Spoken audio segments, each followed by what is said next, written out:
আসসালামু আলাইকুম ভিউয়ার্স, আজকের ভিডিওটা কিন্তু অনেক বেশি স্পেশাল হতে যাচ্ছে, কারণ আজকে কিন্তু আমরা বর্তমান সময়ের না কিছুদিন আগের একটা ডিভাইস নিয়ে কথা বলবো। সেটা হচ্ছে আইকিউর ফ্ল্যাগশিপ কিলার ডিভাইস দিয়ে কিন্তু আমাদেরকে চমক দিয়ে থাকে। এবারও কিন্তু আমরা এরকমই একটা ডিভাইস নিয়ে কথা বলবো, সেটা হচ্ছে iQOO Z9 টার্বো। হ্যাঁ, এই প্রোডাক্টটা কিন্তু কয়েক মাস আগে মার্কেটে লঞ্চ হয়েছিল। প্রোডাক্ট আসার সাথে সাথে কিন্তু বড় লেভেলের একটা ঝড় সৃষ্টি হয়ে গিয়েছিল, কারণ বাজেট সেগমেন্টের মধ্যে স্ন্যাপড্রাগন 8s Gen 3 প্রসেসর সহ 6000 mAh এর ব্যাটারির একটা সুন্দর কম্বিনেশন এবং ফ্ল্যাগশিপ লুকিং, পাশাপাশি সবকিছুর কম্বিনেশনে এত সুন্দর পারফরমেন্স, প্রাইসটাও কিন্তু মোটামুটি স্টেবল ছিল। বাট মার্কেটে যখন প্রোডাক্টটা আসা শুরু করলো তার কয়েকদিনের মধ্যে কিন্তু ক্রাইসিস শুরু হয় যে প্রোডাক্টটা নাই, যার কারণে কিন্তু প্রোডাক্টটা প্রাইস বেড়ে একদম 40 আপ হয়ে গিয়েছিল।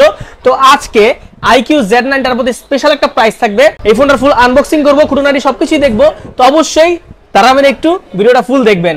বসুন্ধরা সিটির basement two shop number 128 AZ international. এখানে আসলে কিন্তু এরকম আইকিউর অনেকগুলো ডিভাইস अवेलेबल পেয়ে যাবেন। সব নাম্বার ডেসক্রিপশনে দেওয়া থাকবে, ফেসবুক পেজের লিংক সব ডেসক্রিপশনে দেওয়া থাকবে এবং স্ক্রিনে তাদের নাম্বার দেওয়া আছে, সেখানে আপনারা ফোন করে আপডেট প্রাইস সহ সবকিছু জেনে নিতে পারবেন। তো কথা বলাচ্ছি না, ভিডিও শুরু করবো এখনই। যারা এখন আমাদের চ্যানেলটা সাবস্ক্রাইব করেন নাই, সাবস্ক্রাইব করার পরে পাশে থাকা বেল আইকনটি বাজিয়ে দেবেন। ভিডিও শুরু করবো এখনই, ভিডিও শুরু করা যাক। ভিউয়ার্স, আমাদের সামনে কিন্তু দেখতে পাচ্ছেন ব্ল্যাক কালারের সুন্দর একটা আইকিউর বক্স, যেটা কিন্তু আমরা টিপিক্যাল আইকিউর বক্স নামে চিনি। মোটামুটি সবগুলো আইকিউর ফোনে এরকম বক্স আমরা দেখেছি এবছর। পাশাপাশি ভিতরে খুললে কিন্তু দেখতে পারবো ডিভাইসটা। ও মাই গড, ডিভাইসটাতে কিন্তু একটা ফ্ল্যাগশিপ ভাইব আমরা পাচ্ছি এবং আমাদের কাছে কিন্তু হোয়াইট কালারটা আছে। এটা সাইডে রাখার পর আমরা দেখব ভিতরে কি দেওয়া আছে। ভিতরে কিন্তু দেওয়া আছে হচ্ছে একটি ট্রান্সপারেন্ট কেস, যেটা কিন্তু অ্যাজ ইউজুয়াল আমরা নরমাল মানে ইউজ করার মতো 2-3 মাস আপনি ইউজ করতে পারবেন। পাশাপাশি ভিতরে দেখবো ডকুমেন্টেশন, যেটা কিন্তু আমরা আইকিউর এই ফোনে পাচ্ছি। এবং ভিতরে কি দেখবো, ভিতরে দেওয়া আছে হচ্ছে একটি 80 ওয়াটের charger. Just look at this. So মোটামুটি কিন্তু ঠিকঠাক আছে চার্জারটা। এখানে কিন্তু লেখা আছে 80 ওয়াট। আপনি এখানে ফ্ল্যাশ চার্জার अवेलेबल পেয়ে যাচ্ছেন এবং এখানে কিন্তু পাচ্ছেন হচ্ছে একটি USB type A to type C charger. তার মানে হচ্ছে USB type C to type C charger না, এটা type A to type C charger. পাশাপাশি ভিতরে কিন্তু আমরা সিম ইজেক্টর ট্রেটা अवेलेबल পেয়ে যাব। এই সব কিছু আমরা সাইডে রাখার পরে চলে আসবো হচ্ছে ডিভাইসটাতে। This is the device. এই ডিভাইসটা দেখার পরে কিন্তু অনেকের মনে হতে পারে, ভাই এটা কি iQOO 12 নাকি Z9 টার্বো? এক্স্যাক্টলি, এটা লুকটা কিন্তু হচ্ছে আইকিউর আরেকটা ফ্ল্যাগশিপ ডিভাইস, সেটা হচ্ছে iQOO 12, যেটা বর্তমানে আইকিউর সবচেয়ে ফ্ল্যাগশিপ ক্যাটাগরির ফোনগুলোর মধ্যে একটা। সেটার মতো কিছুটা রাখার ট্রাই করেছে এবং দেখতেই পাচ্ছেন পিছনে কিন্তু পুরোপুরি গ্লসি ফিনিশ আমরা अवेलेबल পেয়ে যাচ্ছি এবং সামনে কিন্তু কার্ভ পাচ্ছি না। যেহেতু একটা গেমিং ফোন, আমার মনে হয় যে কার্ভ না হলে বেটার হয়। সামনে আমরা একটা ফ্ল্যাট ডিসপ্লে अवेलेबल পেয়ে যাচ্ছি এবং সাইডটা পুরোপুরি অ্যালুমিনিয়াম ফ্রেমের। তো আমরা সরাসরি এখন ফুল আনবক্সিং এ চলে যাব এবং আপনাদেরকে দেখানোর ট্রাই করব এই iQOO Z9 টার্বোটা আসলে অ্যাকচুয়ালি কেমন। iQOO Z9 টার্বোর ইন হ্যান্ড ফিলের কথা বলতে গেলে 6.78 ইঞ্চি ডিসপ্লে সহ এটার ওয়েট হচ্ছে 195 গ্রাম এবং এটার থিকনেস হচ্ছে 8 মিলিমিটার। 6000 mAh এর ব্যাটারি দিয়ে 195 গ্রাম ওয়েট যে মেনটেন করা, সেটা কিন্তু অবশ্যই একটা বড় চ্যালেঞ্জের ব্যাপার, যেটা কিন্তু iQOO অলরেডি করেছে। এবং মোটামুটি থিক এবং স্লিম ফোনটাতে আমরা কিন্তু গ্রিপ করে মোটামুটি অনেক বেশি অ্যাস্থেটিক একটা ফিল পাচ্ছিলাম, পুরোপুরি ফ্ল্যাগশিপ একটা ফিল পাচ্ছিলাম। পিছনে কিন্তু পুরোপুরি গ্লসি ফিনিশ আছে এবং ইন হ্যান্ড ফিলটা যদি বলি তাহলে কিন্তু প্রপারলি একটা হচ্ছে প্রিমিয়াম ফ্ল্যাগশিপ ফোনের একটা ভাইব পাচ্ছিলাম।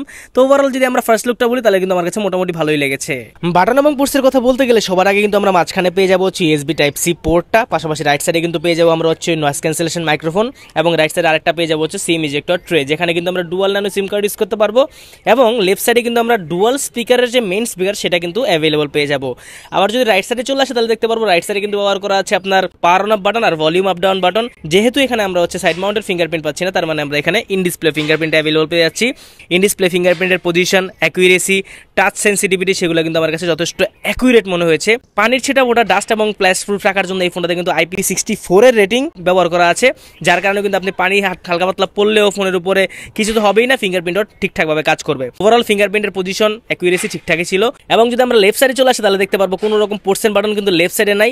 এবং আমরা যদি আপার সাইডে চলে আসি তাহলে দেখতে পারবো কিন্তু ব্যবহার করা আছে সেকেন্ডারি নয়েজ ক্যান্সেলেশন মাইক্রোফোন এবং IR ব্লাস্টার। iQOO যেহেতু একটি পারফরম্যান্স সেন্ট্রিক ওয়াইজ ফোন, তাহলে আমরা হচ্ছে সবার আগে কথা বলবো পারফরম্যান্স নিয়ে যদি কথা বলি, কোয়ালকম স্ন্যাপড্রাগন 8s Gen 3 এর একটি প্রসেসর, যেটা কিন্তু 4 ন্যানোমিটারের বেসড। পাশাপাশি কিন্তু জিপিইউ হিসেবে ব্যবহার করা আছে Adreno 735 এবং এই ফোনটার কিন্তু পারফরম্যান্স সেক্টরে কিন্তু আমরা অনেক ভালো রকমের একটা ম্যাসিভ জাম্প দেখতে পেয়েছি। আমরা এই ফোনটা দিয়ে ওয়ার্ল্ডের সব ধরনের বড় বড় গেমগুলোও ট্রাই করে দেখেছি। ইভেন প্রায় 30 জিবির গেম জেনশিন ইম্প্যাক্টও কিন্তু মোটামুটি একদম স্টেবলি চলতেছিল, 30 থেকে 35 FPS কনসিস্টেন্টলি ধরে রাখতেছিল, যেটা কিন্তু আমার কাছে অনেক বেশি ইমপ্রেসিভ মনে হয়েছে। আর যারা পাবজি লাভার্স আছেন তাদের জন্য বলতে চাই, স্মুথ প্লাস হাইয়েস্ট গ্রাফিকে কিন্তু এই ফোনটা আপনি কনসিস্টেন্টলি খেলতে পারবেন, কোনো রকম ল্যাগ বা ফ্রেম ড্রপ দেখিনি। হ্যাঁ, তবে লং টাইম গেমিং করলে ফোনটা কিন্তু হালকা হিট জেনারেট করে, যেটা কিন্তু স্ন্যাপড্রাগন প্রসেসরের একটা বিশেষত্ব বলা যায়। তো সেক্ষেত্রে আপনার এটা ভয় পাওয়ার কিছু নেই, পরবর্তীতে আবার সাথে সাথে ঠান্ডাও হয়ে যায়। পাশাপাশি পাশাপাশি আমরা কিন্তু এখানে অ্যাসফল্ট 9ও ট্রাই করে দেখেছি। এখানে কিন্তু মোটামুটি অ্যাসফল্ট 9টাও একদমই স্মুথলি চলতেছিল ভাই। গেমিং এর ক্ষেত্রে কোনোটাতে কিন্তু আমরা ল্যাগ পাইনি, ফ্রেম ড্রপ অত বেশি দেখি নাই। অ্যাজ ইউজুয়াল টুকটাক এটা যেটা থাকে ওটা কিন্তু আমরা এখান থেকে পেয়েছি। পাশাপাশি কিন্তু আমরা এই ফোনটার ওএস এর কথা যদি বলি তাহলে কিন্তু এখানে ব্যবহার করা আছে অ্যান্ড্রয়েড ভার্সন 14 এবং অরিজিন ওএস ভার্সন 14। মানে হচ্ছে আইকিউর যে ওএস সেটা হচ্ছে অরিজিন ওএস, মোটামুটি ক্লিন অ্যান্ড ফ্রেশ ওএস আমরা দেখেছি। এখানে চাইনিজ ভার্সন যেহেতু এটা এক্সট্রা কিছু ব্লোটওয়্যার থাকবে স্বাভাবিক বিষয়, সেখানে আপনি সেগুলো আনইনস্টল করে নিতে পারবেন। আর চাইনিজ ভার্সনের ক্ষেত্রে কিন্তু আপনি এখানে প্লে স্টোর বা হচ্ছে বিকাশ নগদ সবকিছু আপনার ডিরেক্ট নামায় ফেলতে পারবেন। এখানে কিন্তু আপনার হচ্ছে ভিভো একটা স্টোর নামে একটা অ্যাপ আছে, সেখান থেকে আপনি সরাসরি সার্চ করে সবকিছুর সাথে সাথে নামায় ফেলতে পারবেন। আগের মতো আর কোনো ঝামেলা নাই, চাইনিজ ফোনগুলো স্টেবল পারফরমেন্স দিতেছে। পাশাপাশি কিন্তু আন্তর্জাতিক স্কোরও কিন্তু অনেক ভালো বের হয়ে আসছিল, প্রায় 15 লাখ প্লাস আন্তর্জাতিক স্কোর ছিল এই ফোনটার। পাশাপাশি কিন্তু ওভারঅল পারফরমেন্স সিপিইউ থ্রটলিং টেস্টেও কিন্তু ফোনটা খুব ভালোভাবে রান করতেছিল। সো গেমিং এর জন্য যদি নিতে চান তাহলে প্রাইসটাও যদি কিছুটা ড্রপ হয়েছে সেক্ষেত্রে এই ফোনটা অবশ্যই দেখতে পারেন। এইবার যদি আমরা কথা বলি আইকিউ Z9 টার্বো ডিসপ্লে নিয়ে, 6.78 ইঞ্চির একটা মোটামুটি বড় সাইজের ডিসপ্লে আমরা এখানে পাচ্ছি এবং একটি অ্যামোলেড ডিসপ্লে যেখানে কিন্তু 1 বিলিয়ন কালার সাপোর্ট করে থাকে। 144 হার্জ রিফ্রেশের থাকার কারণে কিন্তু হচ্ছে টাচ করার সাথে সাথে একটা স্মুথনেস আমরা পাচ্ছিলাম, সেটা কিন্তু অন্য লেভেলের ছিল। পাশাপাশি HDR10+ সাপোর্টেড, পাশাপাশি কিন্তু 4500 নিটসের ব্রাইটনেস। মানে ক্যান ইউ ইমাজিন, এখানে কিন্তু একটা ব্যাপার আছে ভাই, 4500 নিটস হচ্ছে হাতে কলমে, যেটা হচ্ছে HBM চাইনিজগুলোর মধ্যে এরকম একটু স্ক্যাম থাকে। আর অরিজিনাল যদি বলি তাহলে 1800 নিটসের পিক ব্রাইটনেস কিন্তু এখানে অ্যাভেলেবল আমরা পাচ্ছিলাম। পাশাপাশি কিন্তু 89.2% এর স্ক্রিন টু বডি রেশিও পাচ্ছিলাম, যার কারণে কিন্তু পুরোপুরি আমরা হচ্ছে একটা ব্রেজেললেস এক্সপিরিয়েন্স পাচ্ছিলাম ডিসপ্লে থেকে। মোটামুটি মাল্টিমিডিয়া কনজাম্পশনের ক্ষেত্রেও বলবো যে কালার অ্যাকুরেসি ঠিকঠাক ছিল। ডিসপ্লে পারফরমেন্সের কথা যদি বলি তাহলে কিন্তু মোটামুটি অনেক ভালো। একটা গেমিং ফোনের মধ্যে আমরা যেরকম এক্সপেকটেশন করে থাকি তার কোনো অংশ কম কিন্তু আমরা Z9 টার্বোতে পাইনি। ও হ্যাঁ, এবার কিন্তু ক্যামেরা নিয়ে কথা বলা দরকার। ক্যামেরা নিয়ে যদি কথা বলি তাহলে কিন্তু আমরা হচ্ছে একটু ভয়ের মধ্যেই আছি না যে গেমিং ফোন ক্যামেরা আসলে কেমন হবে। একটু বলে নেই, পিছনে কিন্তু ডুয়াল ক্যামেরা সেটআপ ব্যবহার করা আছে, যেটার মেইন মেগাপিক্সেল হচ্ছে 50 মেগাপিক্সেল এবং আলট্রা ওয়াইড হচ্ছে 8 মেগাপিক্সেলের ক্যামেরা। এতক্ষণ যাবত যেহেতু ভিডিওটা দেখেছেন, আর একটু দাঁড়ান, আমরা কিন্তু প্রাইসটাও বলে দিব, ব্যাটারি ব্যাকআপ, চার্জিং ব্যাকআপ সেটা নিয়েও কথা বলবো। ব্যাটারি ব্যাকআপের কথা যদি বলি, এই ফোনটার অন্যতম হাইলাইটের একটা বিষয় হচ্ছে এই ফোনটার ব্যাটারি।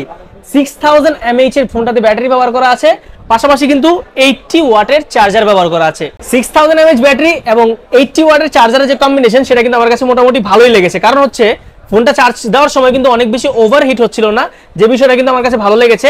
আর চার্জিং এর ব্যাকআপের কথা যদি বলি তাহলে কিন্তু কাস্টমার এই ফোনটা নিয়ে অনেক বেশি স্যাটিসফাইড, স্পেশালি চার্জিং সেগমেন্টে।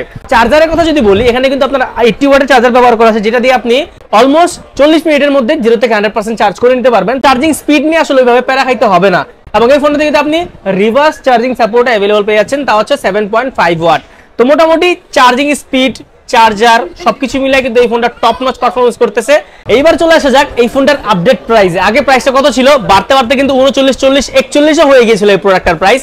তবে আজকের অফার প্রাইস হচ্ছে 12 জিবি র্যাম, 256 জিবি স্টোরেজ, মাত্র 36,500 টাকা। 36,500 টাকার মধ্যে কিন্তু আপনি অলমোস্ট সবকিছু পেয়ে যাচ্ছেন।